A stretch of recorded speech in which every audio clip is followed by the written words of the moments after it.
Iran के supreme leader Ali खमैनेई, तुर्की के राष्ट्रपति रेसिप तैयब एर्दोआन, सऊदी अरब के क्राउन प्रिंस मोहम्मद बिन सलमान और सीरिया के राष्ट्रपति अहमद अल शरा ने इजराइल की तबाही का ब्लूप्रिंट सहमति से बना लिया है।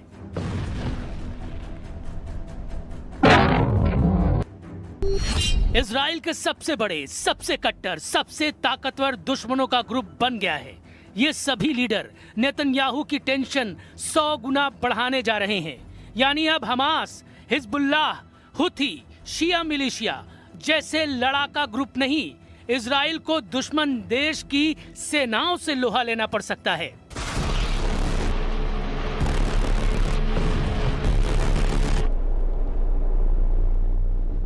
इजराइल के हमलों की रफ्तार जैसे ही मध्यम पड़ती है, उसके दुश्मन सिर उठाने लगते हैं। नेतन्याहू जैसे ही घरेलू मसलों में उलझते हैं, इजराइल के दुश्मन हाइपर एक्टिव हो जाते हैं, क्योंकि ईरान समर्थित लड़ाका ग्रुप इजराइल को दहलाने की ताक में है। इस बीच इजराइल के सबसे कट्टर दुश्मनों के विस्फोटक गठबंधन के सिग्नल मिल गए हैं। इजराइल से बदला लेने के लिए 3 ताकतवर देशों ने नया वॉर प्लान बना लिया है। नेतन्याहू से हिसाब बराबर करने के लिए ईरान ने ऐसा चक्रव्यूह तैयार किया है जिसकी काट प्रेसिडेंट ट्रंप के पास भी नहीं है, क्योंकि अब इजराइल के खिलाफ ईरान के साथ तुर्की ने हाथ मिला लिया है। इजराइल से टकराने के लिए सऊदी अरब ने ईरान तुर्की का गुट ज्वाइन कर लिया है। इजराइल से अपनी जमीन छीनने के लिए ईरान, तुर्की, सऊदी अरब के गठबंधन में सीरिया भी शामिल हो गया है। अभी तक इजराइल को अपनी ताकत और हथियारों से निशाना बना रहे तुर्की और सऊदी अरब ने ईरान से अचानक हाथ कैसे मिला लिया?